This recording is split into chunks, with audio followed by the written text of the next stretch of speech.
And hello everyone, welcome. Crash here. This is RTA Motorsports. I'm going to try my best to keep close to this microphone because we're going to have the VR headset on. I did check the Oculus link and for some reason I still can't map my microphone in Streamlabs OBS with it, although it does see that there is a microphone. But this is the Quest 2 and we are running it with our RTX 3090. Our RTX 3090. Again, if you haven't seen that video, we have the VIOTEK Trinity 3090. Definitely check that out. But we're gonna test it with this. I do have FPS VR on, so that way you'll be able to see all the analytics, any of the information basically coming from my system. Now, keep in mind, I stream with the same system we're gonna be in VR in. So that adds a lot more strain to the system, GPU, CPU, and all that. So, you know, it's not a complete performance metric of my system because we are streaming at the same time. But let's see. So if you're doing just PC, VR, HP, G2 all the way. If that's all you're doing. Now, hold on, I just seen that chat isn't working. Let's get that fixed real quick. Yeah, the G2 is going to be amazing. I already know that from the HP Reverb G1 or just HP Reverb, the first one that we were introduced to a while ago. I absolutely love the screen resolution and everything like that. Supposedly this one here, everyone is absolutely loving the performance of it. So I have no doubt in my mind that this one's going to be absolutely amazing. But let's see how this is. Let's see how this works. If you are thinking that you may do room scale VR, that's where I love the Quest and the Quest 2. I was playing, when I got home from work last night, I was playing Onward and having an absolute blast. And a lot of people actually in Onward were using the Quest as well, the Quest 2. A lot of people have the Quest 2 now, so that was pretty cool. For some reason, I seem to not be able to get chat working today.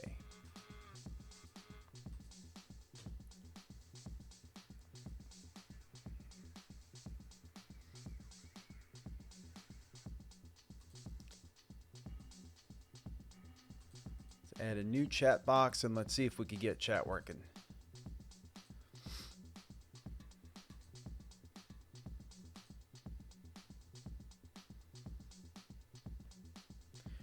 Nixos, what's going on? Yeah, if it's only for sim racing and it's only going to be based on PC, hands down, I would say the Reverb G2 is going to be better resolution.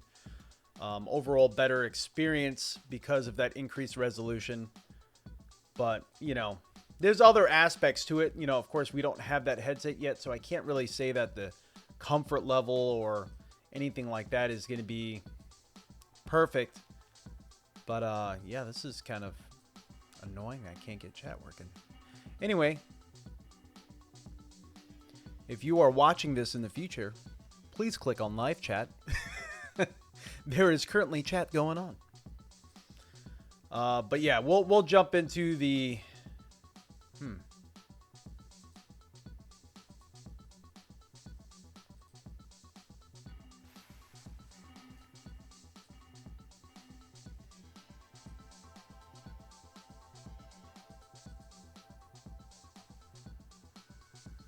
That is so strange.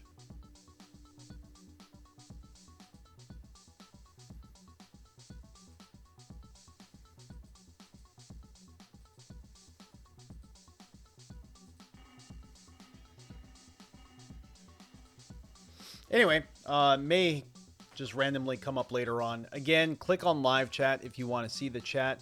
Normally we have the chat on the screen right there, but for some reason Streamlabs is not wanting to play today for whatever reason. So let's get this switched over. And because we have the headset off, it immediately goes into sleep mode. The nice thing about it was this was such a smooth experience to set up. Literally only took me about 5 minutes. So I already have the Oculus software installed. I'm already logged into the Oculus software. Those are things you're going to want to do beforehand as far as the PC VR side of it is. So make sure you're logged into Oculus software. Make sure you already have it installed. Then in your VR headset, let's just say you get the Quest 2, you go to settings, you go to down to, well, actually, no, I didn't even have to do that. That was with the Quest 1. With this one here, you can see I have a cable that is not the link cable. It is a cable that a lot of people use as a link cable on Amazon. It is a USB 3.0, USB-A to USB-C cable. So I have it plugged into a USB 3.1 port on my computer. Plugged it in. As soon as I plugged it in with the Oculus software on my computer, in the headset asked me if I wanted to run Oculus Link Beta. I didn't have to look for it in settings. It just came up. I selected it, and then from there, it kind of walked me through the install process. I had to, Oculus actually warned me I wasn't on the latest graphics driver. So I had to install that, had to just basically go through just the little things here and there on the Oculus software. And once that was all done and I went through all those pages, put the headset back on, made sure that we were actually in the Link Beta, which we were. I enabled 90 hertz mode. I don't know if that's going to have any bearing at all with Oculus Link. I think that's just within the Quest 2 software. Right now it's showing just 72 frames per second as a max. So I don't think it's going to end up showing us anywhere near 90 yet. Supposedly there may be an update in the future. I started Steam VR. It immediately recognized that we had the Oculus Quest 2 connected. So that was nice. It immediately did its thing with the Quest. So anyway, let's get the headset on. So now you should be able to see that moving there. And FPS VR is going to be in the bottom there. So that way you could all kind of see what's going on. The average frame rate, because we had the headset off and this has been running this whole time, the average frame rate, or FPS, is going to be completely out of whack because every time I take it off, FPS VR is now taking an average of 0 because the headset's in sleep mode. So don't pay attention to that. Definitely pay attention to the green lines, the spikes there. You're going to see a white ghosted line in the middle of the box. That's pretty much my headroom of what I have accessible to me. Anything below that, all the green below that, means that I don't have any dropped frames. And then I'm experiencing all the frame rate coming to the headset. Being in this headset right now, I don't notice any screen door effect. Little bit slight shimmering of the edges of text, almost like maybe a compression artifact. It definitely doesn't seem like resolution. I did Waltz of the Wizard last night and up the... they have an update for the Quest 2, so that way you could actually go to settings, go to quality, and then up your resolution 150%. Everything looked super, super crisp. So it doesn't look as crisp as that experience was, but everything looks really good. Feels kind of like a higher resolution experience than what I experienced with like the first gen Samsung Odyssey. But there is still that resolution shimmering where I'm kind of wondering if this is rendering and sending information at the Quest 1's resolution, not the Quest 2. You know what I mean? Because I feel like I've seen sharper textures and lines. If I didn't do that Waltz of the Wizard update on the options, I wouldn't have noticed that the resolution could go higher. But I don't notice any screen door effect. And everything looks good. It's not like it doesn't look good. Everything does look good. I just feel like it could definitely, now that I know the resolution capabilities of the headset, I know it could look better. But yeah, this so far feels like a normal VR headset experience. I'm kind of wondering if Link will get an update to really push this headset. I could read all the times on that clock up there fairly clearly. I mean, no real issues here so far. I just know it could go further. All right, so I think I'm going to jump into ACC, and we'll kind of take a look at ACC, being that that's probably one of the hardest titles to run. And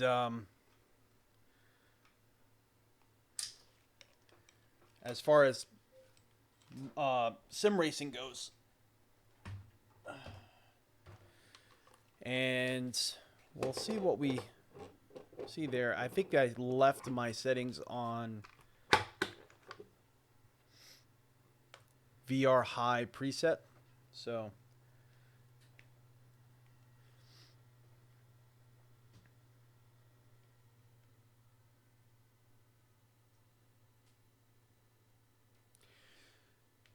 yeah. You think you heard it's Quest 1 resolution, something coming later to put out higher. Yeah, they definitely need it. Definitely needs it, and you could tell knowing once you do like an once you play a title that has been optimized for Quest 2. The only one I have is Waltz of the Wizard that I know of. I really need to go through the list and see what other ones I could really push the options up to. And I saw how clear everything got. Now I see what this headset's capable of, which is kind of a shame because, you know, you would think maybe they would optimize more titles. And when you put on the Quest 2, it would just default to those settings to really show you what Quest 2 is about.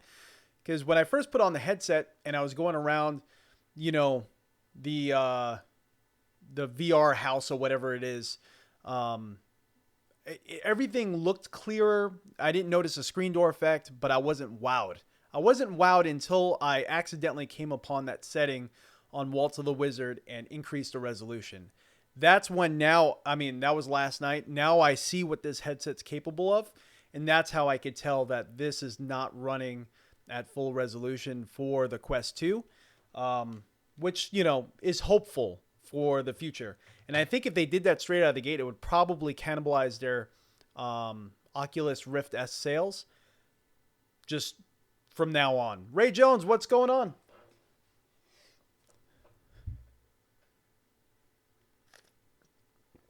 But I do got to say, I got the head strap. What is it? The Pro head strap? I forgot what this thing's even called. I just threw everything together real fast. I was so excited.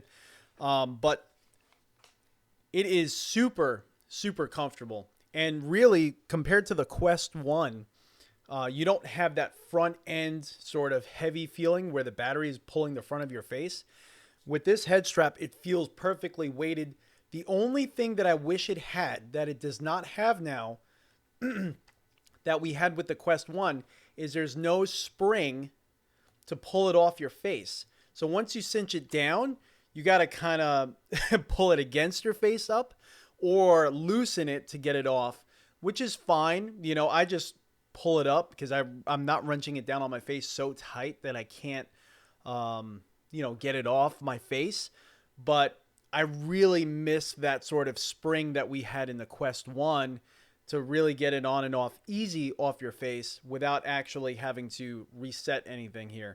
So when you go to put it on, you always just make sure you want to, you know, readjust. And I also have the Fitment Kit.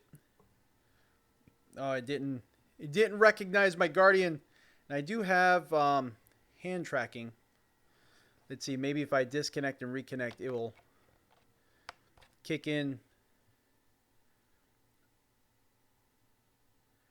No, it didn't. So I have hand tracking on. If you can't, that's why I'm doing weird stuff with my hand. Didn't recognize my Guardian for whatever reason. Hold on one second. It's pretty neat that we have hand tracking now that we could do all this stuff with.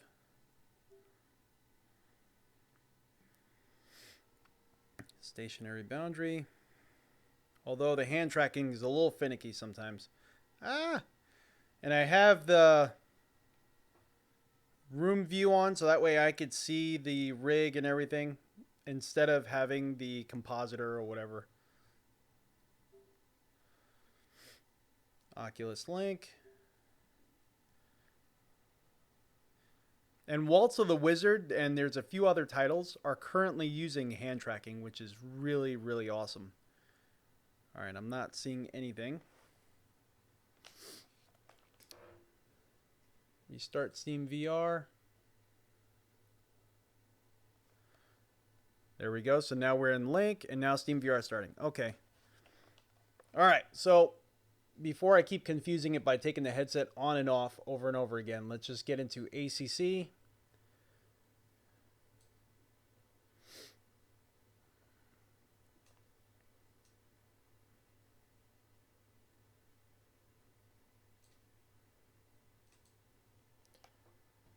And up. Loading the wrong version of it.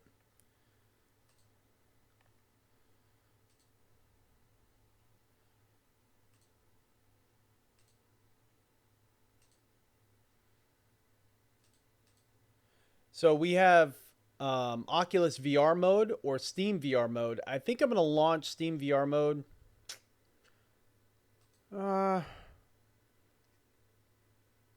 You know what? It's an Oculus headset. Let's launch it in Oculus VR mode. I'm just afraid that we're not going to be able to see anything with the open VR window that I have open here, or it may run issues with. Let's see if we have any issues at all. I don't know if any of my button bindings are going to carry over. Yep. So you guys are not able to see what I'm looking at now. All right. So let's get out. Let's run the Steam VR version of it.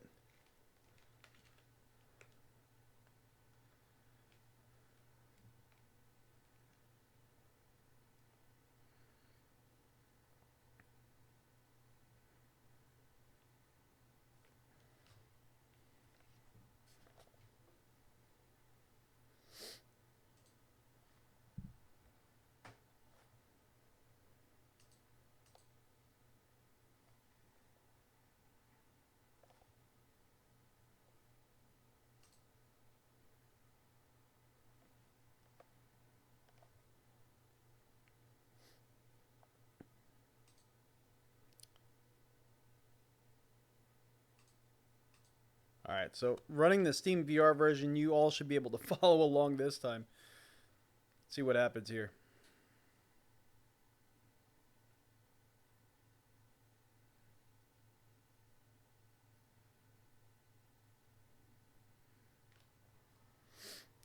So now I'm in the roof, and this didn't happen when I launched the Oculus version. My position was correct. There we go. Reset VR button is definitely useful. So I'm going to have to set the audio.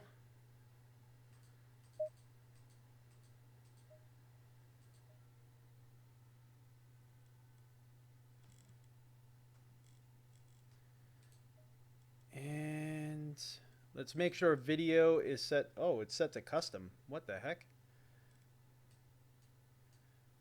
Interesting. So I didn't do that. That's something it did itself. Set to VR high.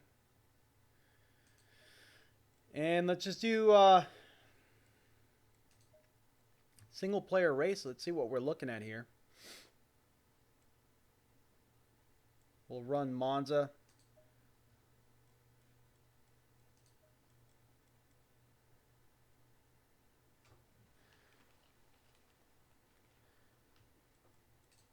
And we'll run a race with it. Quick race. Let's do a 10-minute race.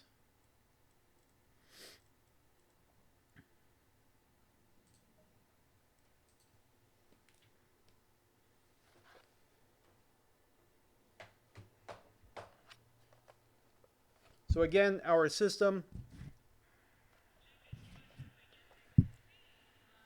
we have a Ryzen 3900X CPU, 32 gigs of RAM, 3600 megahertz speed, and NVIDIA RTX 3090. So that's kind of what we're dealing with right now as far as our system specs are concerned. And Assetto Corsa Competizione disappoint. It's always a little bit on the harder end to run, depending on your graphic settings. But yeah. Let's reset the VR head position. And I can't see what you're typing, but I'll definitely take a look at any questions you all may have once we jump out of here. Hang on, let me move this mic. Apparently I'm going to be punching the mic.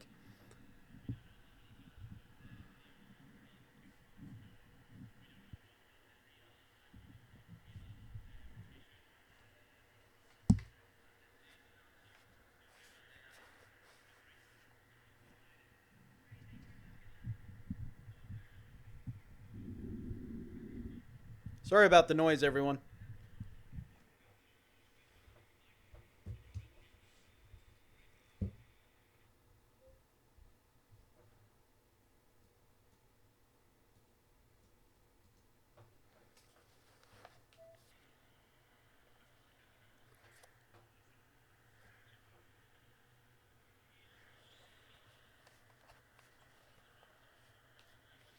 All right. Here we go. Run the aggressive preset.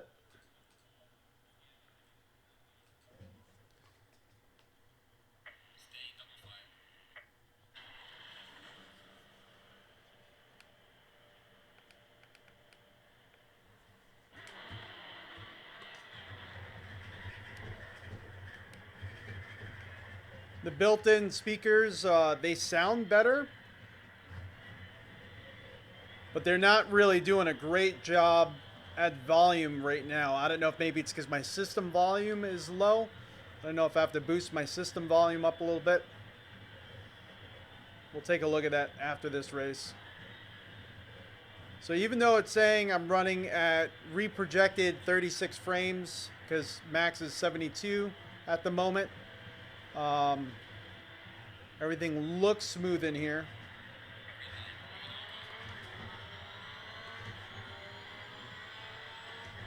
So it's just barely outside the reprojected range. That's why it's reprojecting, because it can't handle 72 on the dot. A lot of up. My fault.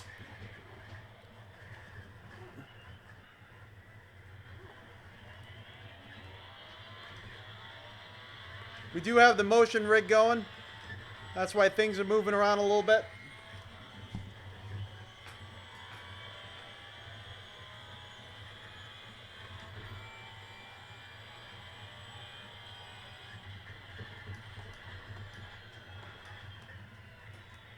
I could definitely tell this could benefit from super sampling, without a doubt.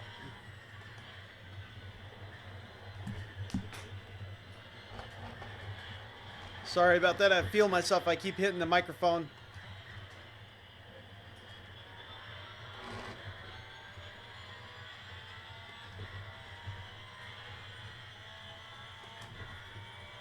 Looking at FPS VR, we are in the green quite a bit. A little bit of orange here and there.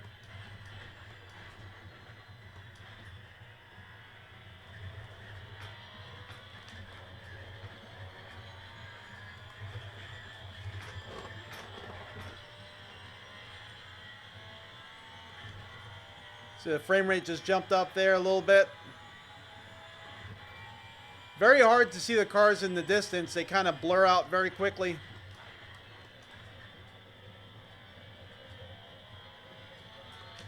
You can tell it's a rendered resolution limitation, not the headset. But even with the motion rig, everything is working pretty good. I don't feel like there's any delay on anything. I just feel like I have a rendered resolution disparity right now. I don't know if it's compression for the link.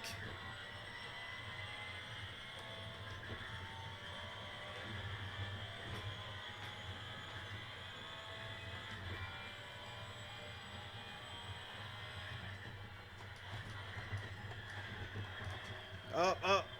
I'm over here watching FPS VR. I'm not really watching what I'm doing. Oh, whoops. Let's get tangled up with some of these cars anyway.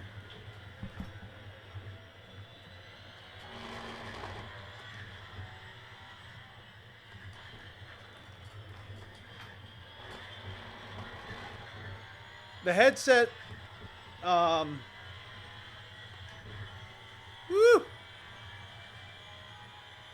The headset speakers right now are super low for what I need, which is weird because yesterday when I was playing Onward and playing Waltz of the Wizard, it was extremely loud. So, oh.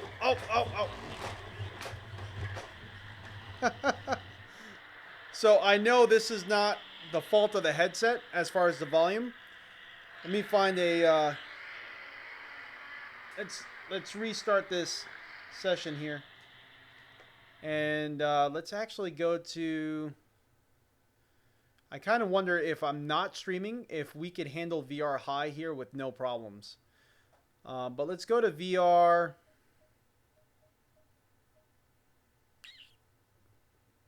Actually, let's leave it VR high.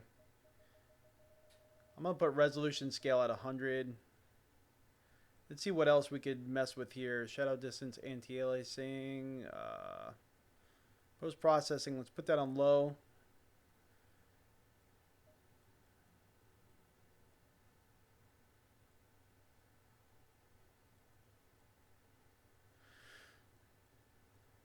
Bloom quality, let's put that on very low. Fog disabled.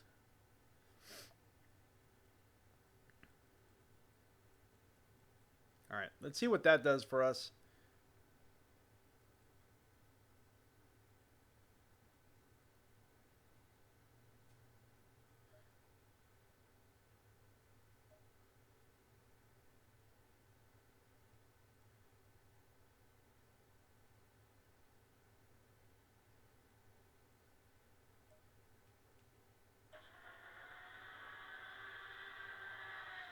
Yeah, it's still kind of hard to, I mean, I could read all the names on this list here. Let me find a different spot here for this microphone.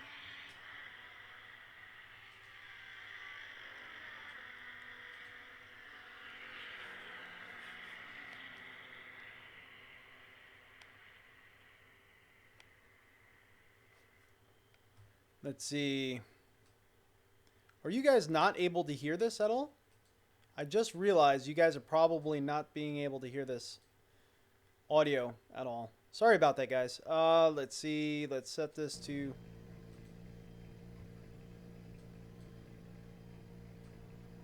Alright, so hopefully you all could hear the audio now coming from the cars, because that's kind of frustrating, not being able to hear the car.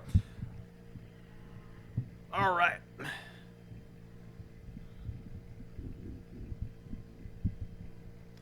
And all right, we are at the halfway mark. Still a long way to go.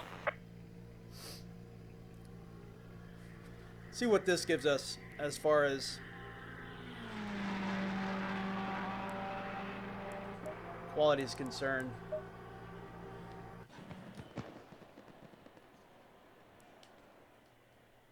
And I also have the Fitment Kit, which came with 2 other pads, like the facial interface material, as well as these little like rubber cups that go on the inside of the lenses or the outside of the lenses that really seal off all light. So normally with the Quest 1, I did want to check the system audio and see if I could boost the audio that I'm hearing.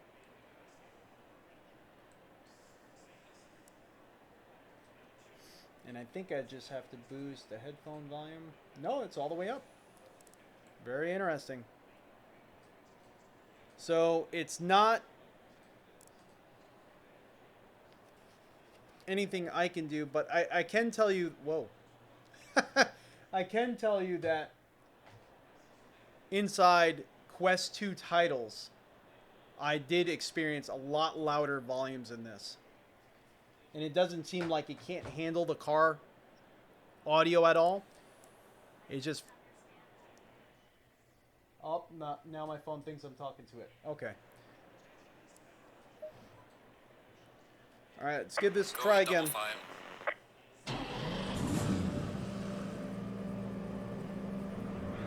So again, we do have the motion rig going, so you are going to notice some head movements here and there. Low tire pressure, stay away from curbs.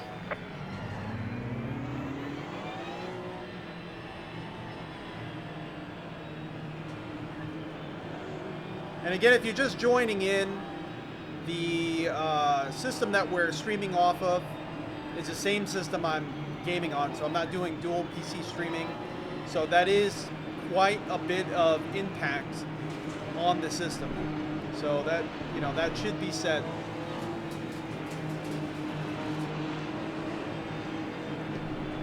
Green light, go, go, go.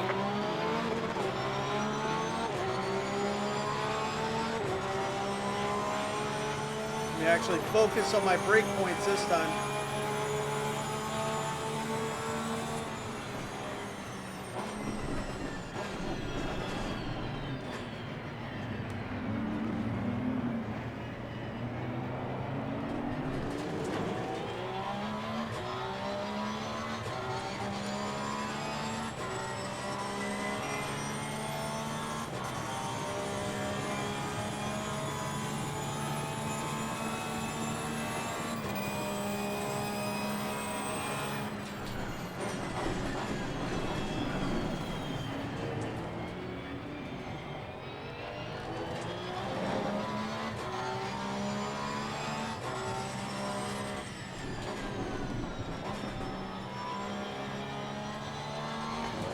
Feel the rear end kind of getting loose a little bit there. Oh no, we lost it. Got some light damage on the front. I normally cut that curb. Oh.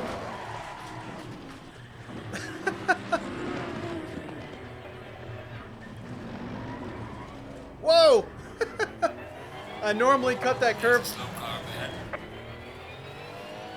We have a bent steering column.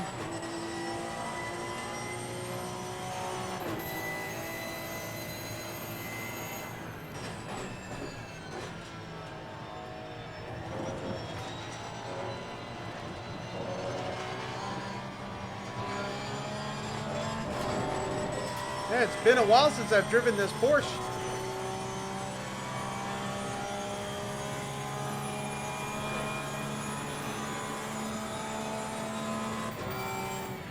I lost my touch with this Porsche.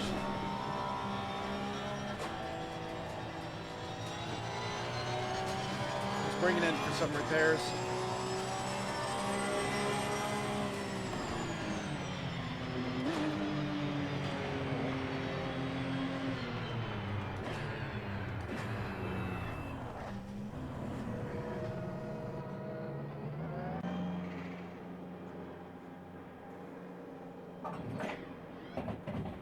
Let's see how long the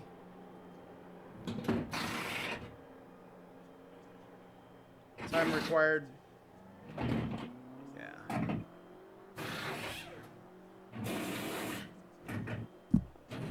Here, let's go out. Let's get a different car. One that I know I could drive a little bit easier.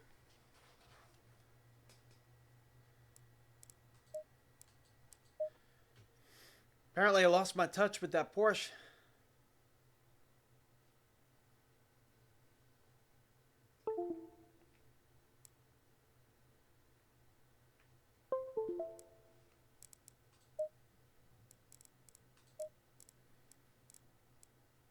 Where are you? Let's see. There we go. So I'm not really experiencing too much in the way of God rays. I mean, it's there a little bit. It's not too bad. Oh,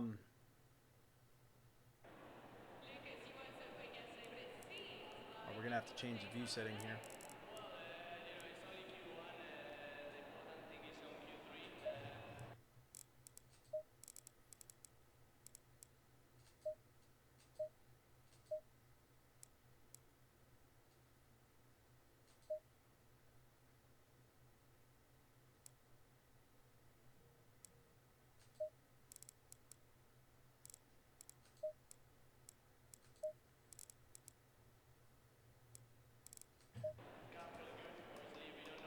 Stay double file.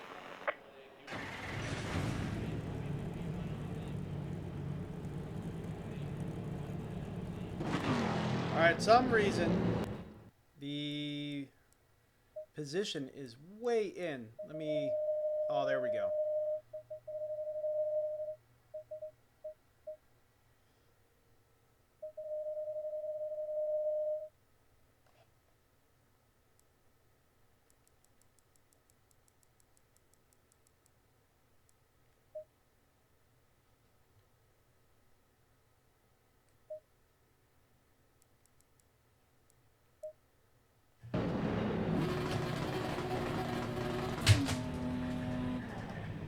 Whoop, dropped my keyboard.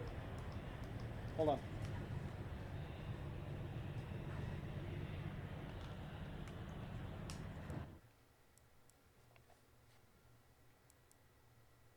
Let's restart this. This is becoming a kind of a mess here.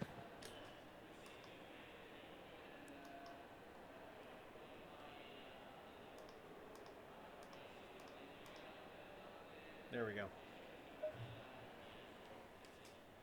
Go in double file.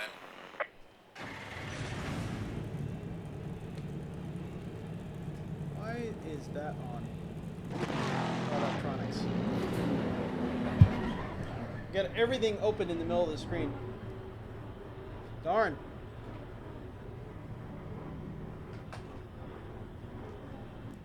I am so sorry, guys.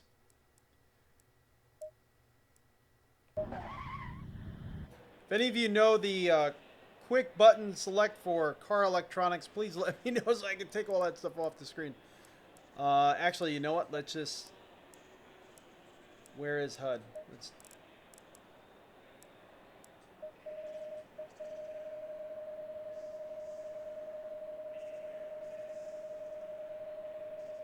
Because everything's like showing up in the middle of my field of view, and I think it's this margin here was all messed up.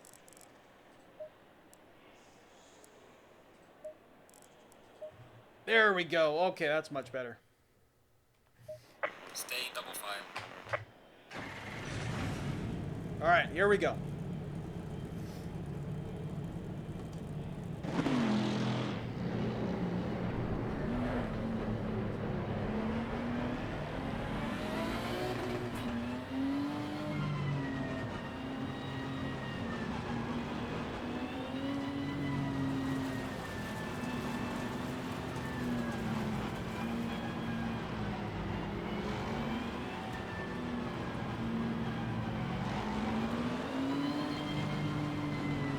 Looks like this time we're starting 18th.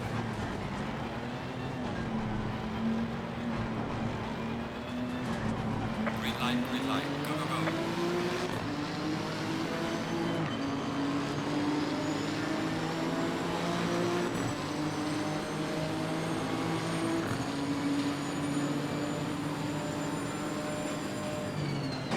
Got some light damage in the front of the car. Up, up, up.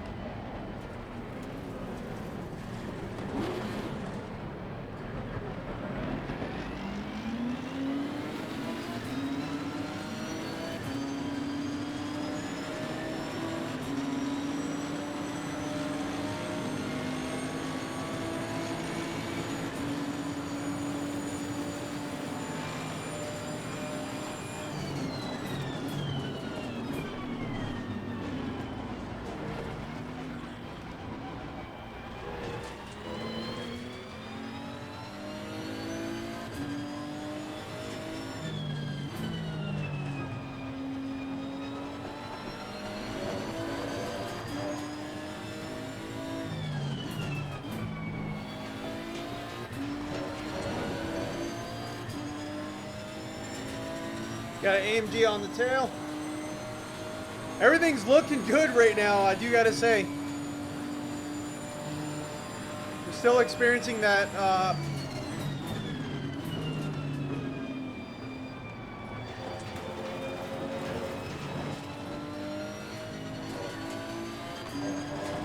that distance sort of blur where all the cars kind of lose resolution, and you can tell it's not the screen resolution, it's maybe some sort of render resolution thing going on. So I can tell there's cars in the difference. I can't really see them as clearly as I can in my desktop VR headsets. But it's not a bad experience I'm experiencing here.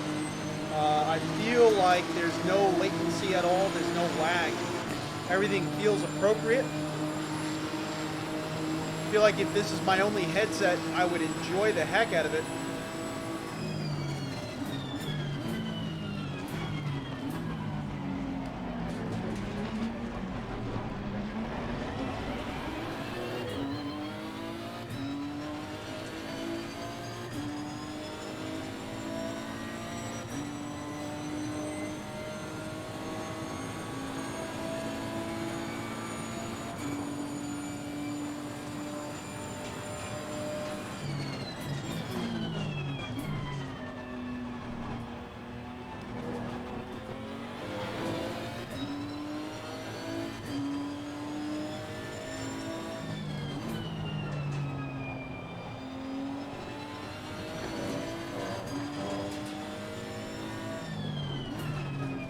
Very hard to read the brake markers until you're almost on top of them.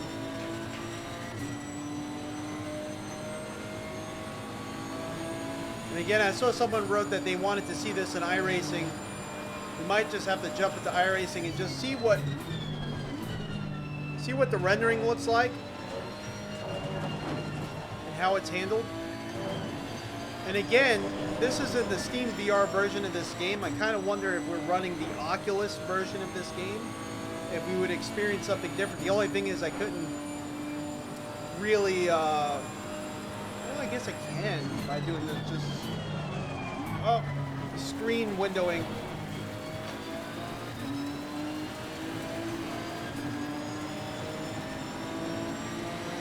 Or screen recording. You can do it that way, but Well done, mate. The fastest step so far. wasn't a clean lap. So it's not really saying much.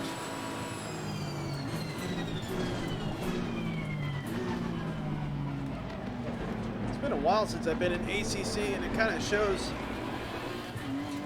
Used to be able to hang with the AI at this level of difficulty, and now it's just struggling to drive the car around.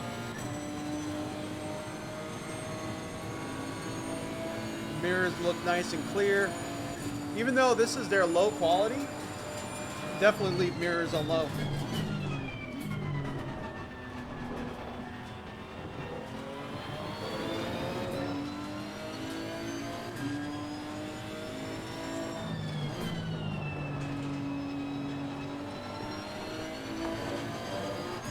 We are halfway through. Keep it up.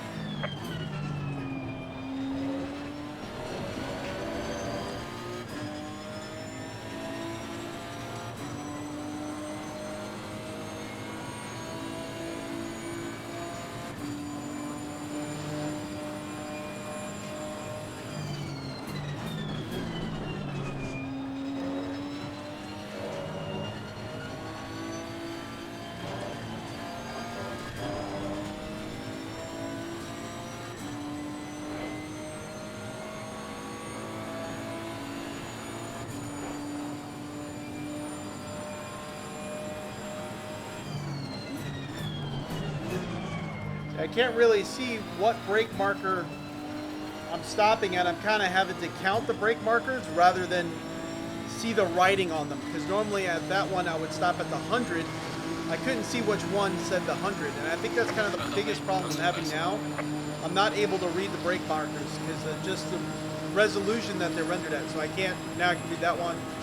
200, then 150, okay. And if you're used to reading the brake markers to know which one you're stopping at, kind of makes it a little bit hard. I normally stop between the 200 and the 150, but now I need to know which brake marker is which rather than the numbers that are on them, which with practice you could get a handle on. Just if you haven't practiced in a while,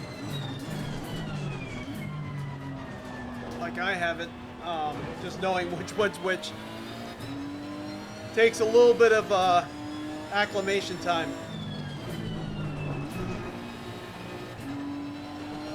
There we go.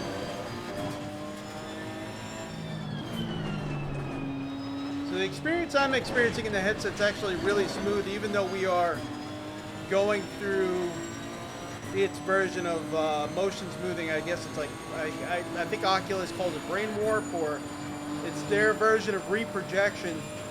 I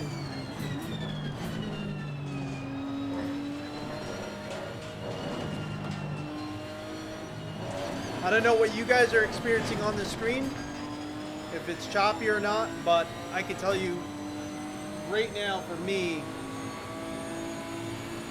it doesn't feel as smooth as 90, but it doesn't feel bad. You know, this to me feels pretty darn decent.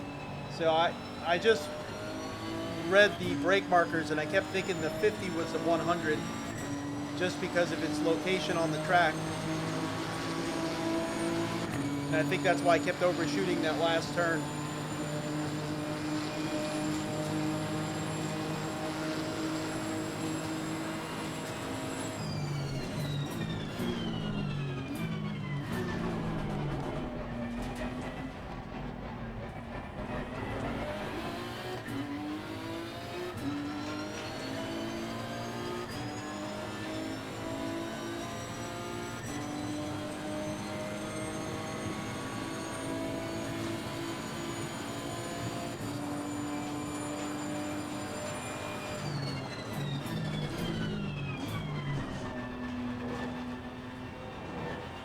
Hands down, this is a better experience than the Quest 1, because the Quest 1, you had a resolution limitation along with, now this link was beta, so, you know, that was an amazing experience altogether.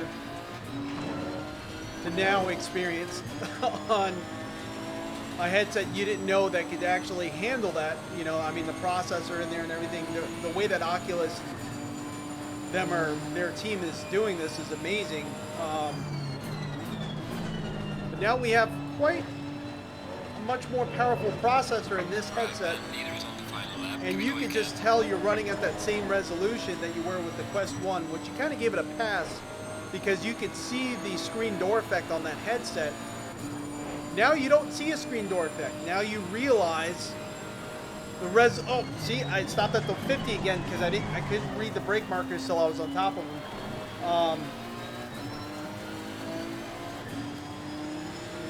Now you realize that there's a resolution disparity that's based on just the rendered resolution, not the headset itself, and that is kind of making this a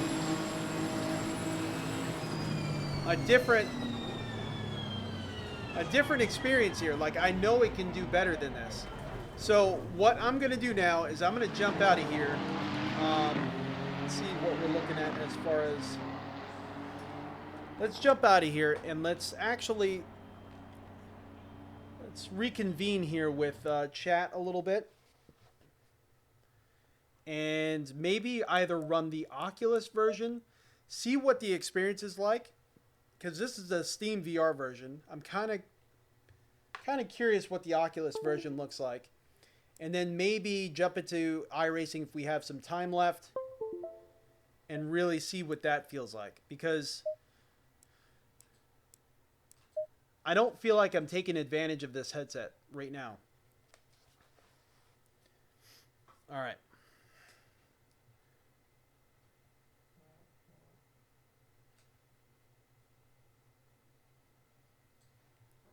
So, have I tried the Rift S? Yes, we had a Rift S here that one of my friends lent me. Clarity-wise, so here's the thing. Waltz of the Wizard, when I was in there with the boosted resolution, clarity-wise, felt very, very similar. Now that we're using the link cable, I can tell that there is a rendered resolution disparity, so it doesn't look as good.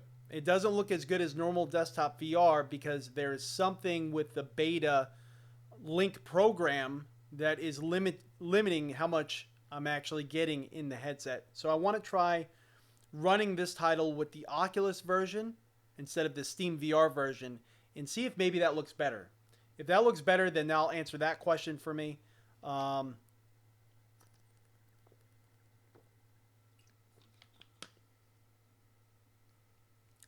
Alexis S. What's the new super sampling version for the Link? Definitely let me know. So, can I read anything? It's very hard to read anything. So, as you can see, I was barely able to drive there. I couldn't read the brake markers until I was about maybe 2 car lengths away from each brake marker, which means at that point I should have already stopped. So, I couldn't tell the brake markers until I was right on top of it, and that wasn't it was like a distance issue. So, when I was right on top of the cars, I was able to see them clearly. The further away they got from me, and it didn't really take much, all of a sudden I couldn't really see what they were resolution wise. And that's not the headset that's delivered to the headset, because again, Waltz of the Wizard has an update that you could set the quality to Quest 2 quality, and that showed me the resolution that this headset's capable of, and I know that that wasn't it. Cranky Pants, what's going on? Rift S or Quest 2. So for me, I love room scale VR on the Quest 1 and 2 just because you have no cable and they handle it so well. I'm willing to take the hit in resolution just for how freeing the Quest 2 feels. So like when I play my boxing game, what is it? Oh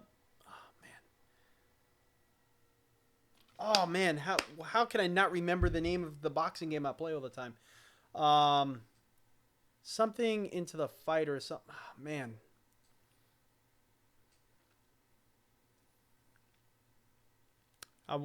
You guys have to try this title if you have not tried it yet.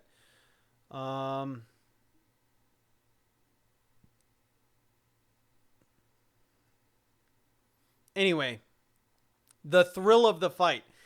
The thrill of the fight. So now with the Quest 2 as well as Quest 1, if you enable it in your developer features, you could set a really big play space. I have a 2-car garage. I move the cars out and I set it to the whole garage. So when I walk in the garage and I have Thrill of the Fight on inside my Quest 2, now I'm inside the ring. And it's the whole ring. And I could bounce around. I could jab in, jab out. I have freedom to actually move around. It does kind of lock you in a little bit of a space. It tries to. Thrill of the Fight, and that's their game engine. But I have so much more freedom when I set that huge play space up that I can move around and really get into instead of thinking like I'm locked into a small space. And to me, that is so much more liberating than desktop VR for room scale experiences. Now for sim racing, my Pimax hands down just defeats this because, I mean, look at those lens sizes. The FOV is amazing. The clarity is amazing. And Pimax has their software down pretty good. Their motion smoothing, which is equivalent to reprojection, works really well. So the experience I have in that is hands down by far the best so far for desktop VR. But that's not saying that this is not capable of it. What I just experienced was actually really fun. I didn't notice any latency. My inputs happened immediately, but it definitely needs to be super sampled. It definitely needs, I'm not experiencing in the headset with the Link beta setup, I'm not experiencing the actual resolution of this headset, and that's the problem at the moment. This is definitely Quest 1 rendered resolution going to the headset, and you definitely notice the blurring happening. So yes, so Cranky Pants, you saw 32 frames per second being sent to you guys. Number one, again, that is reprojected, right? So in my headset, I'm seeing smooth gameplay because with reprojection, it gives you simulated frames. Number two, I'm streaming off the same system. So that kind of introduces a lot more, you know, I don't think if I wasn't streaming, I mean, I probably would be at steady state 72 frames per second the whole time. No, I don't notice a fishbowl effect in my Pimax. Not at all. If you look to the outer edges, Like if you turn your eyes as far as you can go, then you start noticing the warping a little bit from the lenses. But you really got to crank your eyes to the side to really notice that. And really, with temporal resolution, rendering and everything like that, what it tries to do is just, foveated rendering, because it does have a foveated rendering feature where it kind of blurs out the outside and really keeps the middle sharp. Your eyes kind of just stay focused towards the front of you, and you can move your eyes a little bit and it's still clear, but it kind of does a lowered resolution sort of thing on the outside to keep your frame rates higher. You could turn that off. I leave it on because I've gotten so used to how to look in VR that I don't even think about it anymore. I move my head around, you know. So, but you do have a little bit of a warping, a little bit on the outside of the lenses, which is really slight. Not Creed. I don't really play Creed. I play Thrill of the Fight. All right, so let's.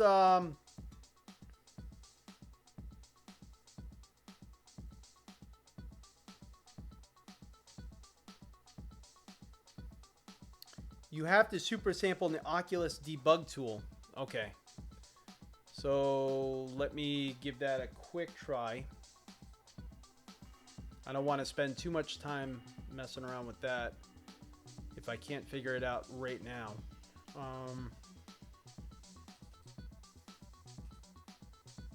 I think I remember how to get to the Debug Tool too. Let's see.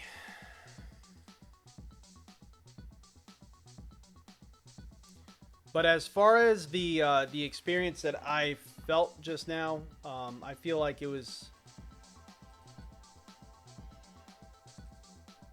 a good experience. No latency, no issues at all. If this is your only VR headset, again, you're going to be happy with it. You're going to have fun. I don't feel like it should be at the moment compared to desktop VR until maybe I see what the super sampling debug tool does. That may be, for me, just right there deciding that this is worth it. Let's see. So I got Oculus there, swap support. Let's see. If you know how to get to the debug tool, definitely let me know. I'm still Oculus support diagnostics. There we go. There we go, debug tool. So pixels per display override. That's probably it.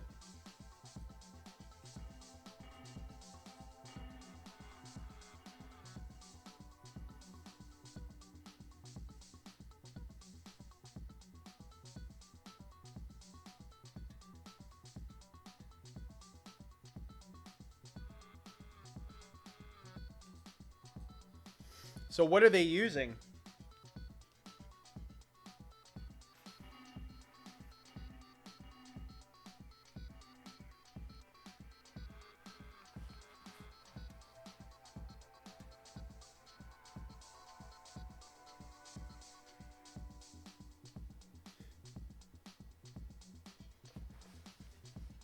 .5.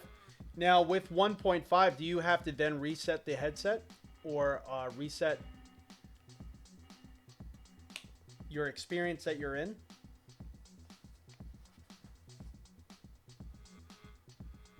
Because I'm not really noticing a difference inside of Steam VR, inside of VR Home. Let me see.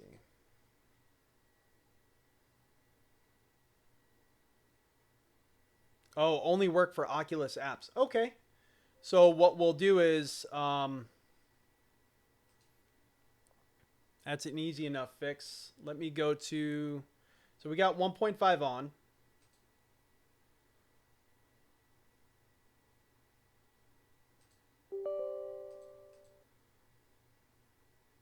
And let's launch ACC in Oculus mode. Let's do it. Let's see what happens.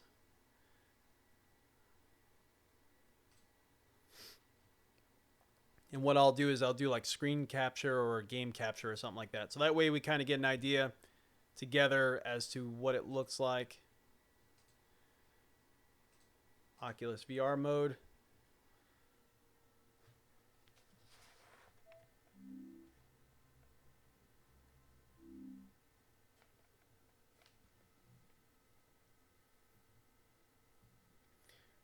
All right, so it's launching now. So let me get this going so that way you could all see what's going on.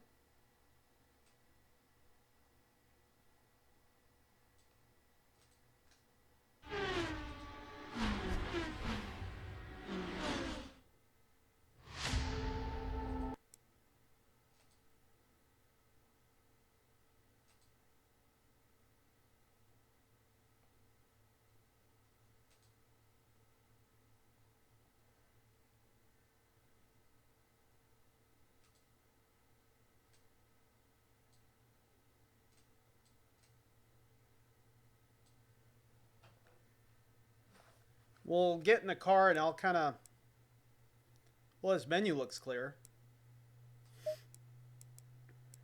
And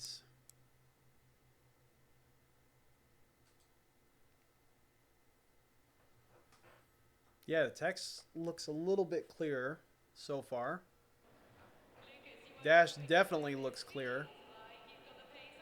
You know, I think this actually freaking worked.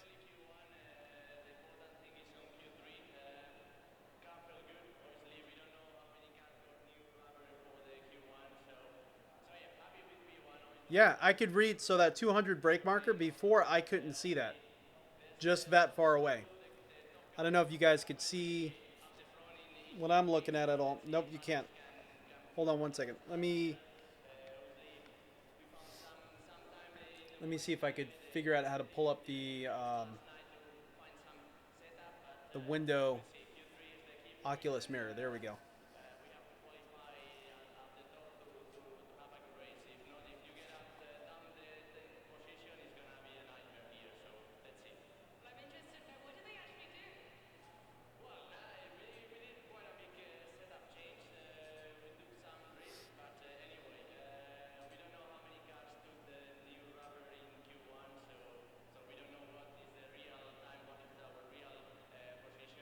Let's see. Capture a specific window.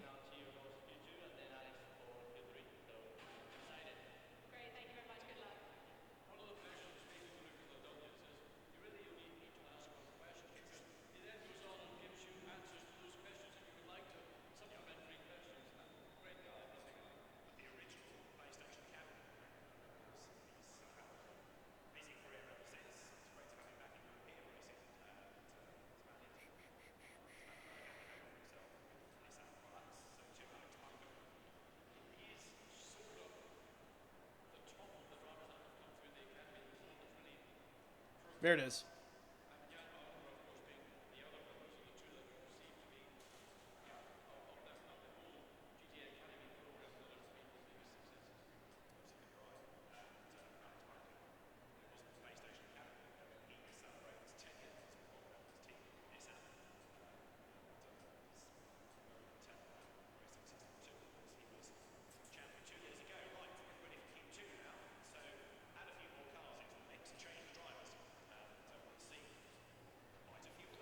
All right, so let's recenter this position. All right, that doesn't look half bad. Okay. So you all can kind of see what I'm looking at, and that's a little bit zoomed out too. So let me zoom in a little bit.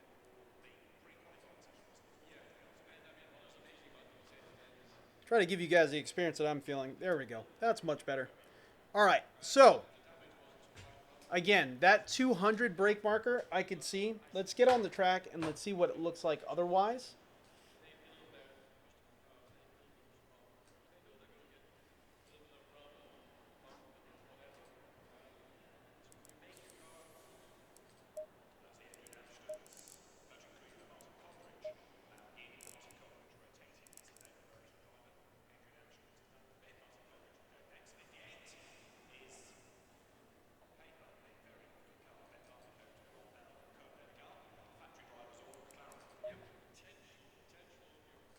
Stay in double file.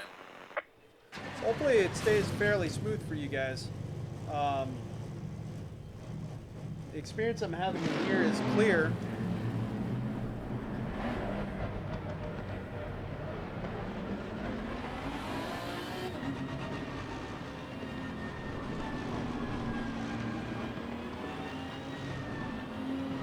Yeah, this is a lot better. Oh man. Holy cow, this is a lot better.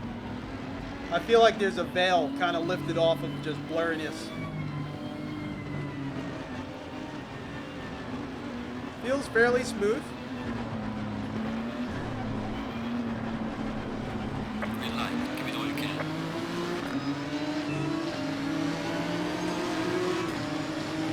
Oh yeah.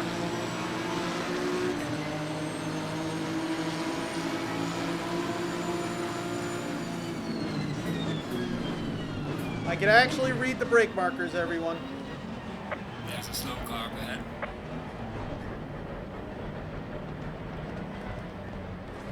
Ah, I'm getting pushed. Is it because I cut in line? No, no one likes me because I cut in line.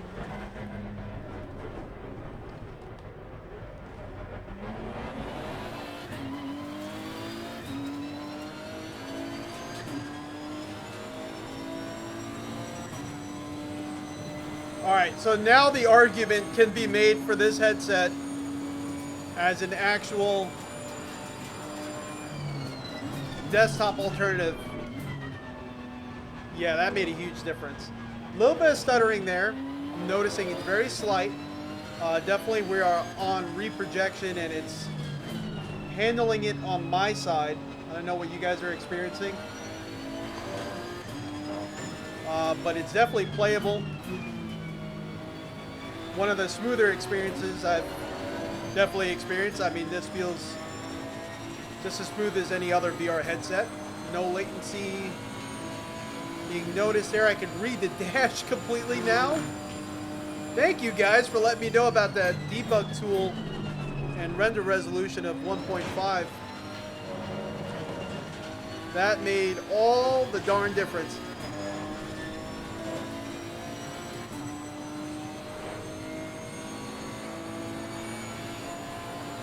And again, we're running this on VR High preset. There we go. There's the 100. I can see that clear as day.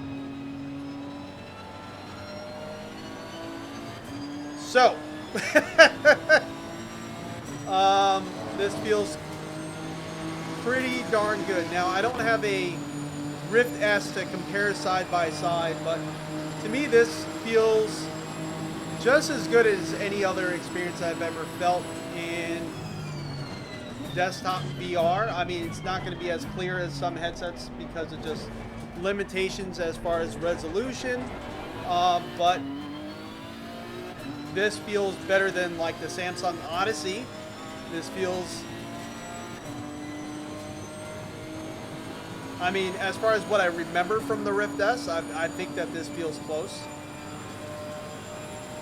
This feels like a confident desktop VR headset at this point. Wow.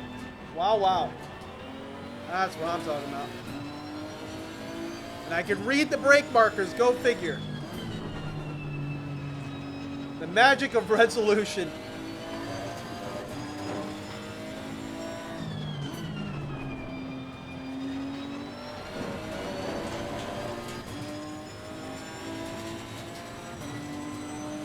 Colors look good.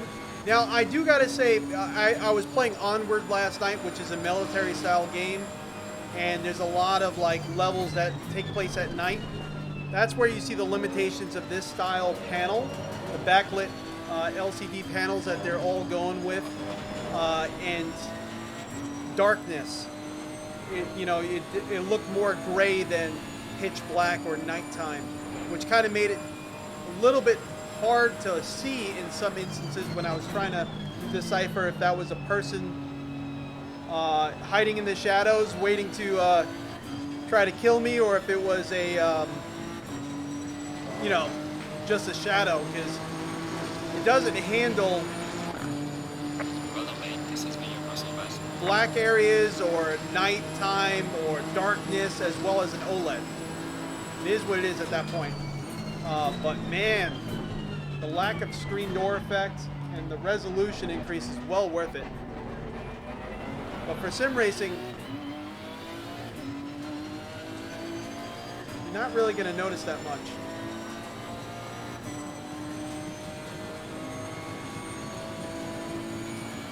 The argument right now can be made that this can be truly someone's one and only VR headset, do-it-all type thing.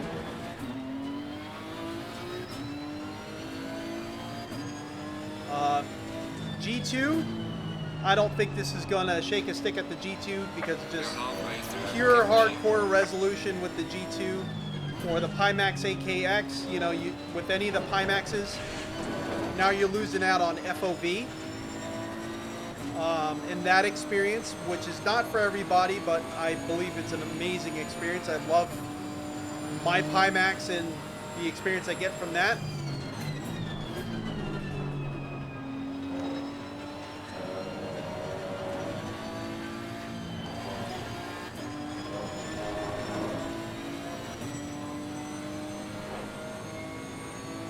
I can read everything on the dash just fine.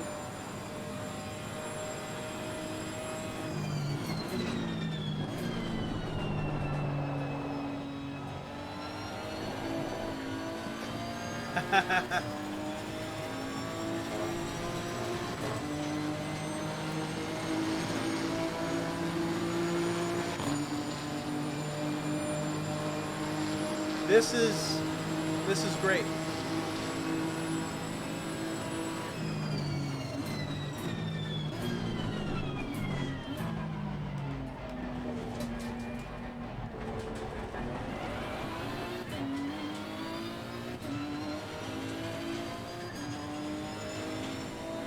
Definitely, if you're in ACC and you're kind of wondering what to do with the mirrors, leave them on VR low. I mean, on the low preset, because they look great on the low preset. No point in really impacting your GPU any further with trying to crank mirrors. They work just fine on low.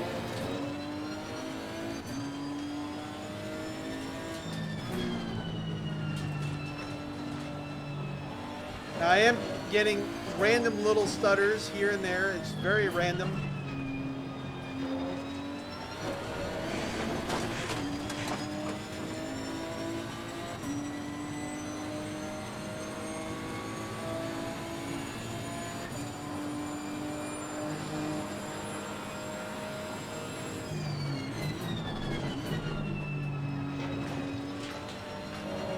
And I was getting a little bit of smearing in the Steam VR version that I'm not getting, and I don't think that has anything to do with rendered resolution, but I'm not getting it in the Oculus version of this title.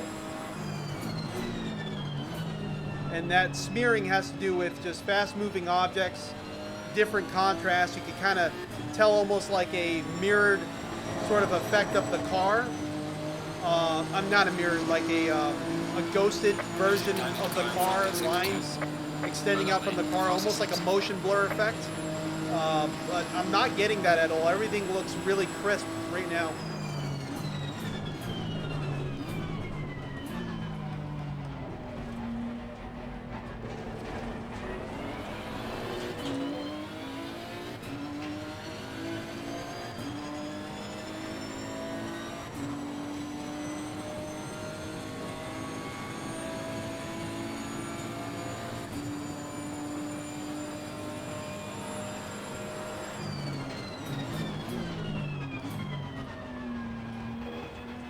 And here's the other thing to consider. You know, a lot of people are going to ask about, well, what about the HP Reverb G2?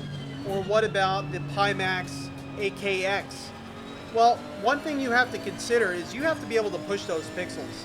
So, you know, if you're considering this headset and you don't want to do room scale VR, you don't think you'll ever do it, then I think considering this headset is completely pointless at that point, because that's the benefit of this headset, is that you have a headset that is more than capable of amazing room scale experiences without a tether, without a cable.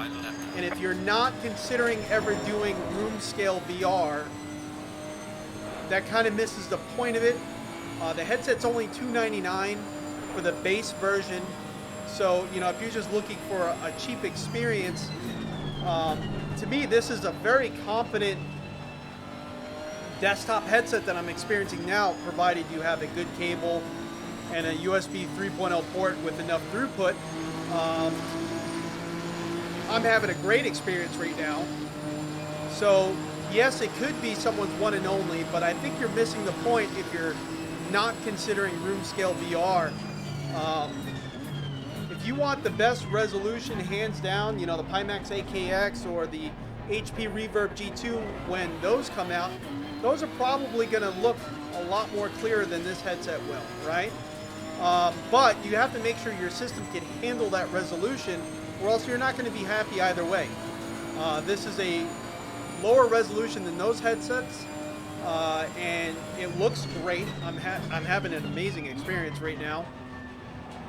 So it would be technically easier to drive, but you know, I probably, if I'm not looking for room scale VR, I probably wouldn't consider getting a Quest 2, because that's kind of the point of it, you know.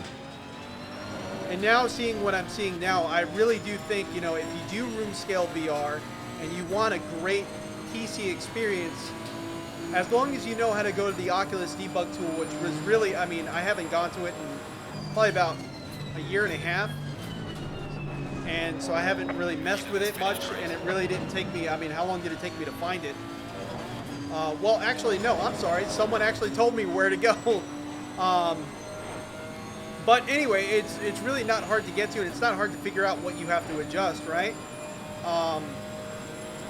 As long as you adjust that to 1.5 and your computer can handle it, I think this could be someone's one and only headset without an issue, because, I mean, I'm not having an issue right now. Looks great to me. I'm having a great experience. Looks clear enough to me, what I would deem to be good enough to have a great looking VR experience for the desktop. But I use this as my room scale setup in my garage, boxing, thrill of the fight, or playing Onward. I use this headset for those reasons. Therefore, it would make perfect sense for someone who's looking for just one headset to do it all. I think this is, I mean, I could see the holes of the fence like pretty good ways down. I could see the actual metal links of the fence, and it looks great to me. I don't see any real artifacting or shimmering, which would normally be a result of rendering issue or resolution of the headset. I can read all the names there perfectly clear. I can read my dashboard pretty well. It's not perfect, but I can read it pretty well, and I can tell the dashboard resolution is only due to the in-game settings. So let's jump into Iracing real quick, just do a quick practice lap and see what that looks like. Kind of curious to see what that looks like, to be honest with you.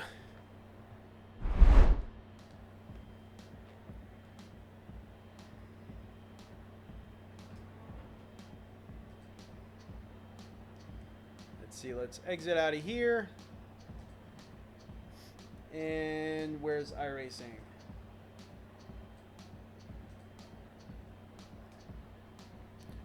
Let's see some of your questions here. Sorry, chat is not working on the screen for whatever reason. Can't seem to get chat working today.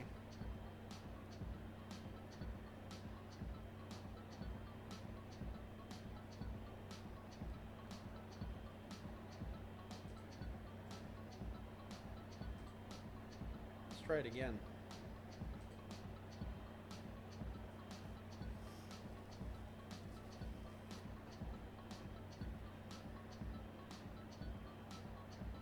Yeah, so the colors do look good. The colors were very neutral. They weren't super vibrant. Felt natural. Some headsets definitely you could push color. I know the Pimax is very easy within the software. You could just adjust the colors within there, so that's nice. But the colors felt very neutral and natural. So for sim racers, yes, we kind of prefer that, and I had no issues with it. Ben, what's going on, buddy? I have eyeglasses, but it does have an eyeglass, like little addition gasket to put on it, so that way your glasses are further away from the lenses. But one of my friends who has an ocular issue, a little bit more than mine, because for me, when I'm in VR, my eyes don't really bother me, so I'm good there. So I don't need to wear my glasses in VR. One of my friends, he's actually getting custom lenses made, prescription lenses made for his headset. So you might want to look into that. And so that way you never have to wear glasses. You just put on the headset and go. Yeah. So it's very, I mean, I don't remember a disparity between what I just experienced now and the Rift S, but I don't have the Rift S here to test side by side. So, you know, definitely kind of, I'm going off of memory here, which is not always dependable, but I really do think the panel is better than the Rift S as far as contrast. But then again, there was issues I was experiencing in my Rift S that no one experiences anymore. Very well may have been fixed in updates, but I remember the contrast wasn't as good as what I'm experiencing here.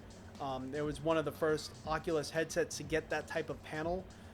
So that LCD display without the pentile, without the pentile subpixel arrangement. So, you know, I really do think we got a good setup here as far as this screen here. Let's see, it's saying we have an update, but let's see if we could just get on the track. We'll do...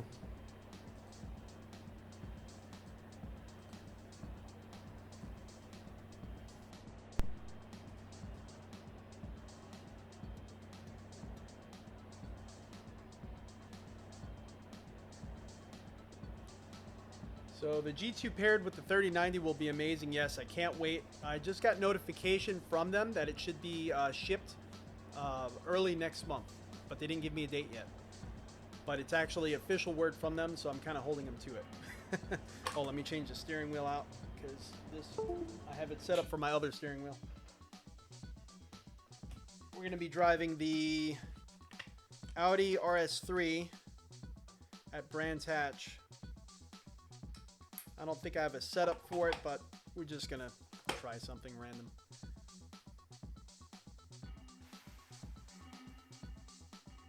No, so Cranky, what you experienced maybe was clearer because I was running the Oculus version. What I experienced in the headset on the Steam VR version was clear. I mean, not clear. I'm sorry. Wrong word there. What I experienced in the Steam VR version was smooth. But we did have that ghosting effect. I don't know if that is the result of the Oculus version or not. But that's that one specific title. R3E may just work just fine. You know what I mean? But, you know, if you guys experienced worse things on the screen when I was running Steam VR versus running the Oculus version, you know, that's not affecting the user in the VR headset, though. So for you, if you're using your headset and you're not live streaming, you know, I don't know if Oculus or Steam VR is really going to make a difference. All right, so let's see here.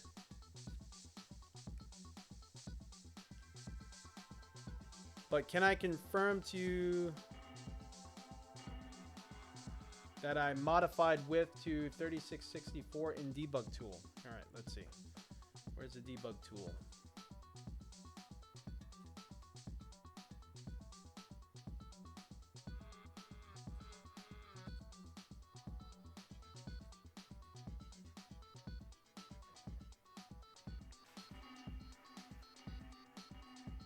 Where am I going to see that? I have the pixels per display pixel override at 1.5. It doesn't show me a resolution anywhere. Performance profiler, scene view, mirror. Here, let's go back to this view here, and Let me make sure that the mirror is going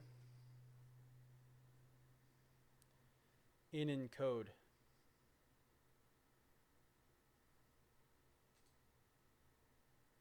Last line. Oh, you're talking about like actual.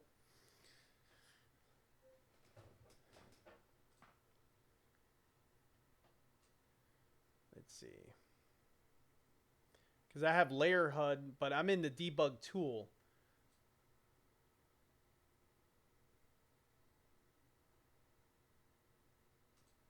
But I think I know where you're talking about.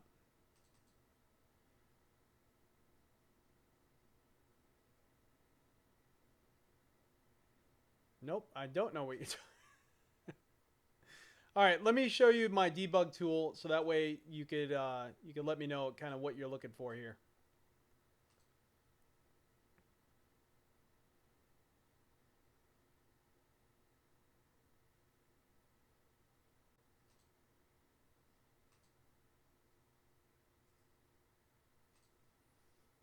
We could go through it together. Let's see.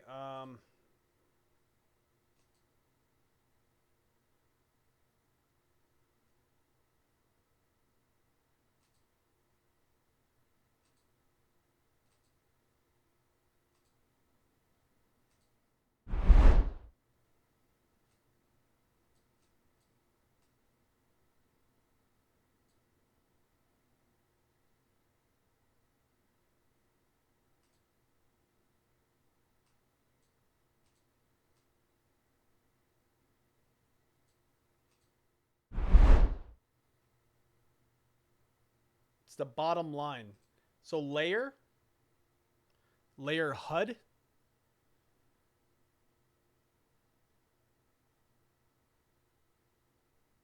So pixels per display override is what I set to 1.5.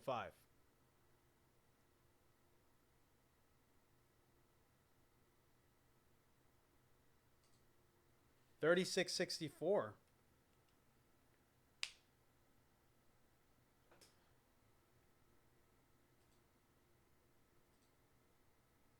And Oculus Link, should I put that on high? But that's a distortion curve.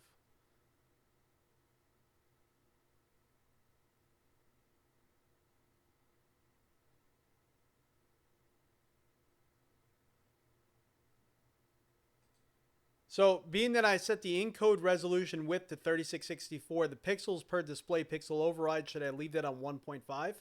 Or should I put that back on 0?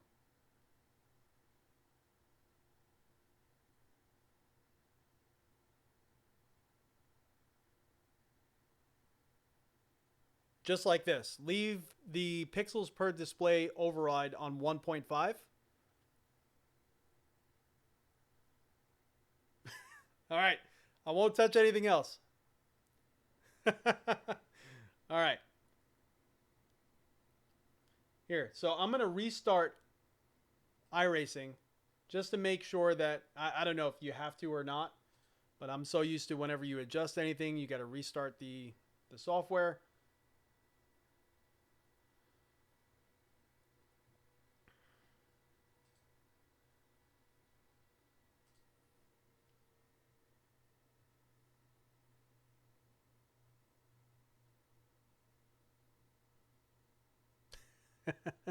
It may be a bit overkill. All right.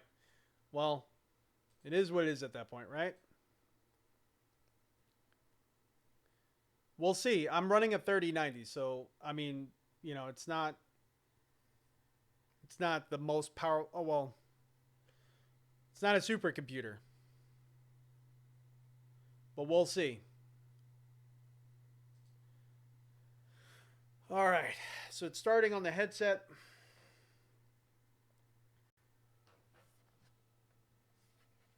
And apparently I lost my Guardian. Let's see if it actually recognizes the gloves. Kind of does. It comes in and out a little bit.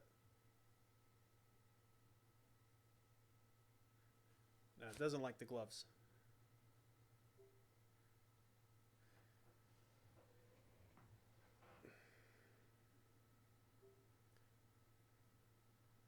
So it's making me just redo the boundary for whatever reason. I guess because what's on the screen changed. There we go. All right, so now we're in Iracing. I gotta say the text in this doesn't look quite as clear as what I was experiencing just before. Looks good, but not.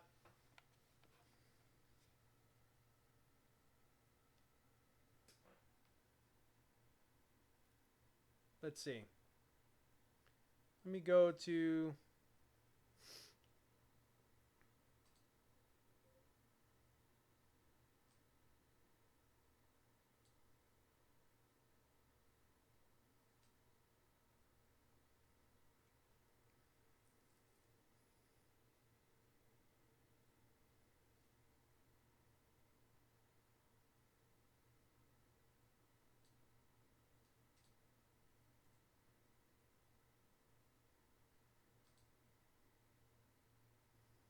Where's my Oculus mirror?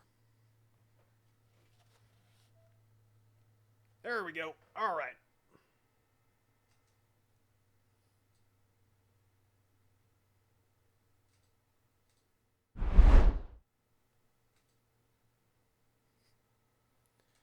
So, I mean, it looks good, but it doesn't look like amazingly clear. I've definitely seen clearer on other headsets, and there's a little bit of like the red line on top and where the text is. I could read all the text. It says Brands Hatch Circuit Grand Prix, track length 2.3 miles. I could read it, but it's not perfectly clear, and there's a slight little shimmering. Kind of wonder maybe if it has to do with the cable or what, but the cable was approved. Said I had enough bandwidth. So we'll kind of see what happens here. Matching car and track data found in Sim Experience database. Profile modified.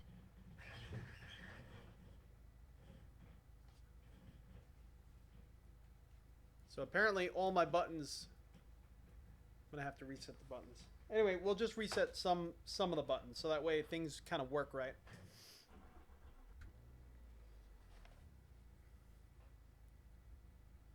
So options.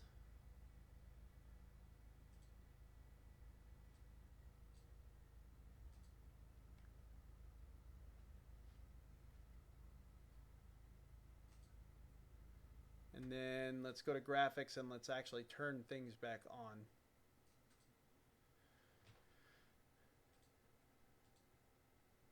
So right now, this is kind of what we're running. I don't know if you all could see that. So pretty much high detail, some things on medium. AA samples on 2 times. So maybe let's actually bump that up. Maybe that'll help the text on the screen to 8. 2-pass trees, cockpit mirrors are on. But yeah, that's kind of what we're running there. And sound. We need sound. Sound is kind of useful.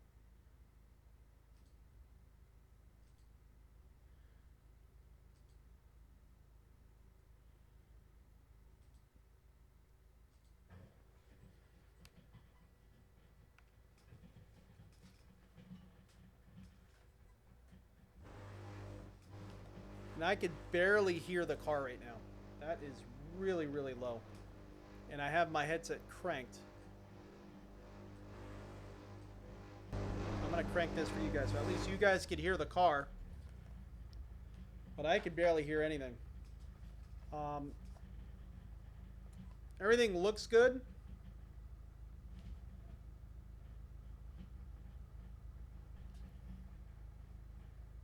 Text looks good. Let's reset the head. Mirrors look fine. They move in Iracing, which is cool. That far mirror, I need to set that one. It's looking right back at me. Anyway, all right, so let's get going here.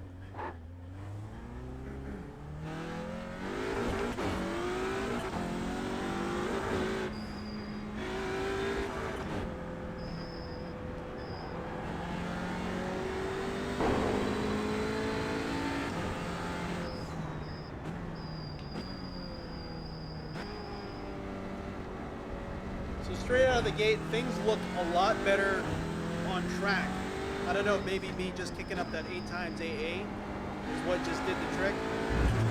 But things on track in the distance look better than they did in ACC. ACC kind of had this little bit of a rendering issue in the distance where And it does it in all my headsets, where there's a distance, a set distance that things lower in resolution. Not really experiencing that here.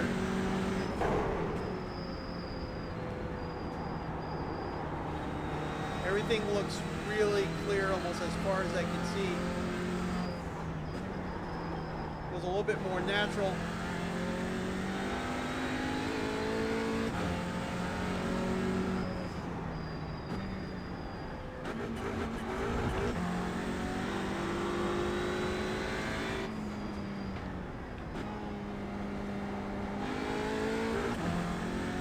And I'm maxing out the frame rate. You can see up there it just says 71 the whole time.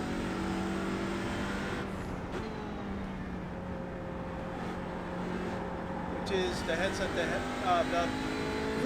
wow, I can't speak. The frame rate the headset's running at is 72, 71, around there. But it just maxed out the whole time. It's running perfectly smooth with all those settings on high. We're live streaming from the same system, so it's handling it. Not running an Intel GPU, which would be faster for gaming. Running a Ryzen. I mean, we're not, wow, I said GPU, I meant CPU.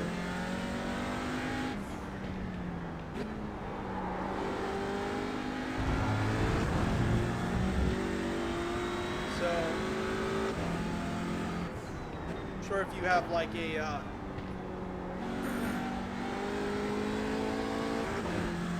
9900K or something that could overclock up to 5 gigahertz, you would probably experience some more frames.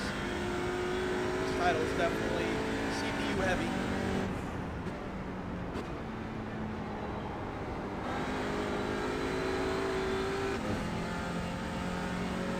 Not sure why there's like this weird audio issue that I'm experiencing though, where some titles are really low in volume, but the Oculus Quest titles, like when I'm not playing with the Link, maybe it's like in the Oculus Home app. Maybe there's a volume slider in there I need to adjust before I actually jump into the titles independent of my desktop, because my desktop says that the headset is like cranked at full volume, but I can literally right now barely hear this car, and I know the headset can get really loud. Again, when I was playing oh,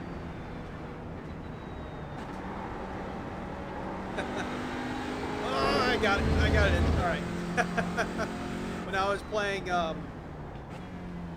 Onward last night, my teammates were screaming and we were all acting crazy, and you know, we weren't even focusing on the missions. We were just screaming at each other, having fun, and pretty sure my wife in the bedroom can hear us screaming at each other. Aside from my voice, it was really, really loud, and I was impressed at how loud these speakers could get. But yeah, I can barely hear the car right now.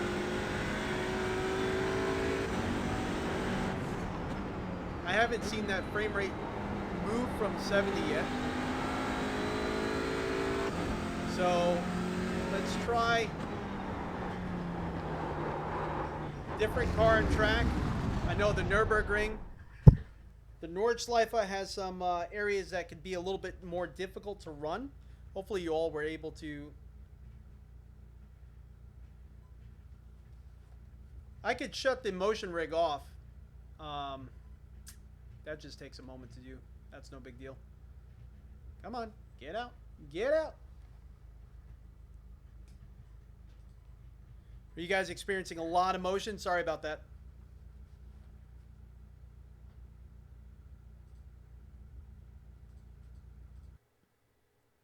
I'll shut the motion rig off for the next demonstration here. Let's see. I don't see an audio slider or anything like that. I don't know why the audio is so low, but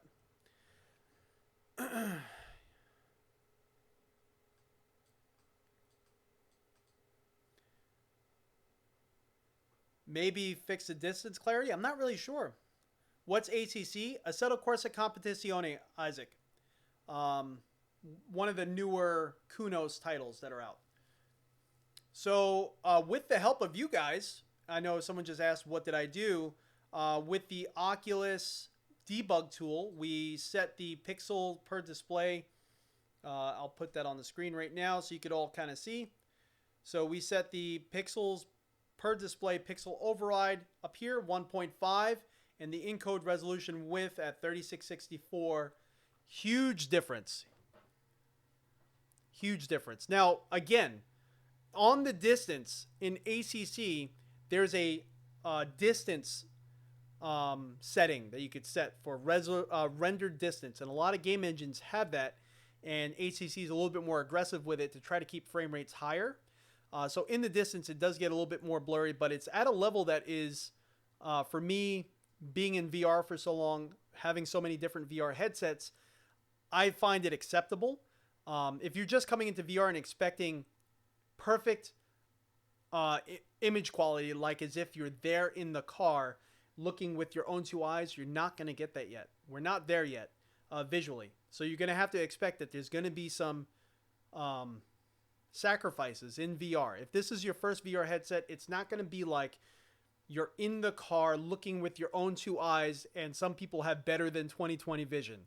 You're never going to be able to see that. Not never. You're not going to be able to see that yet. Hardware hasn't gotten there yet. It's probably going to be 8K per eye before we get to that point. All right. So we're not quite there yet. But as far as blurriness, these settings definitely help me out big time. To me, this feels just as good as any other not standalone, but any other desktop VR headset that is out right now, like the Rift S. What I get from my resolution just looking straight on my Pimax 5K Plus, this feels pretty much just as clear as that, although this has the benefit of huge FOV, an experience we don't have here. But I feel that this is actually a really good experience here. So let's jump into the Nürburgring, the Nordschleife. I'm going to pull the FPS slider down so that way you could all kind of see what's going on and what we're experiencing while inside the car at the same time, FPS wise, because Iracing seems to be doing really well with the Oculus. They always have. I think this is one of the first titles when the DK2 came out that was actually supported by a title without having to do anything crazy. So they've been working with Oculus for a really long time. So let's do, there we go.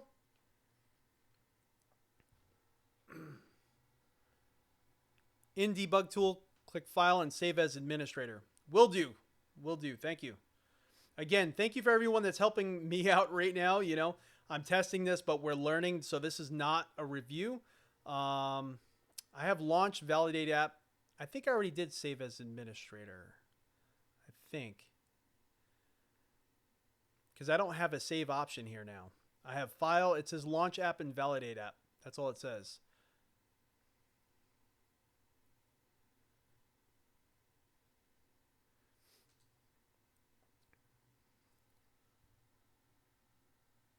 I did. It says, so it is restarted as administrator already.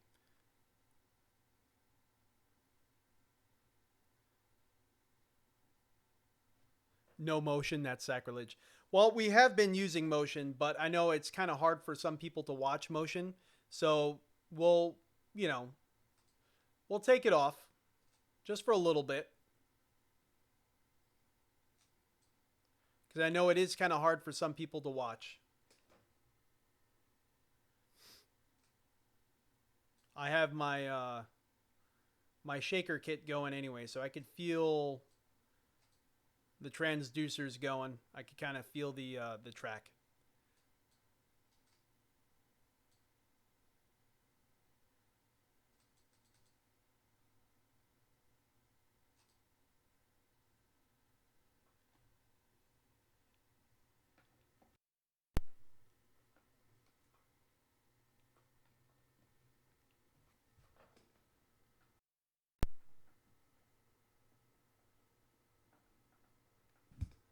It is A-OK.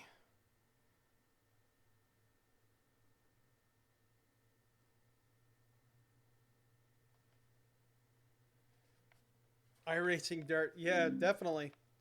So it on the debug tool it says administrator next to it, and I could have sworn it said restart as administrator or run as administrator. It might have said save as administrator.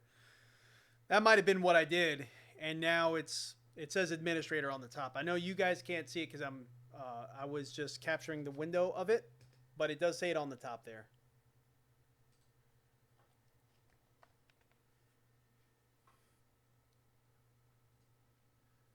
Matching car and track data found in Sim Experience database.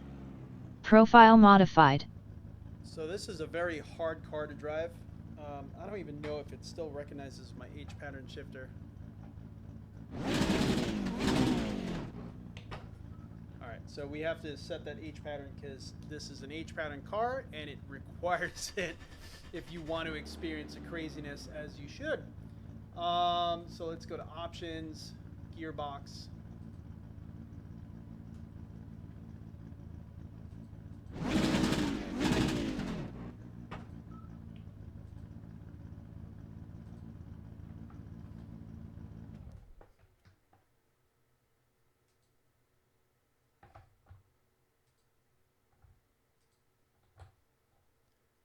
Should be good now. Because it's kind of reading all the same settings.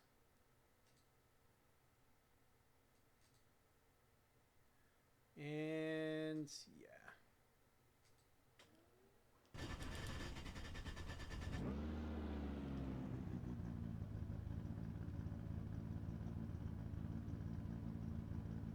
I forgot what the controls were to actually move the frame rate, but right now frame rate's at 71. I don't know if you all can see that, and I forgot how to move the windows around, but I'll try to look up and kind of show you guys as we're going.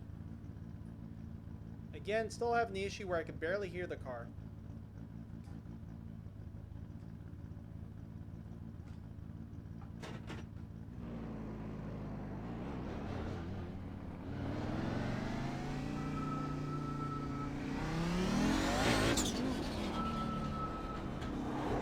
Still 71. This is normally the hardest part of the track because of the grandstands different in the distance.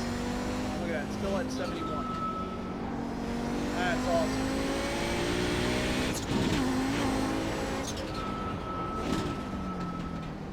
Oh yeah.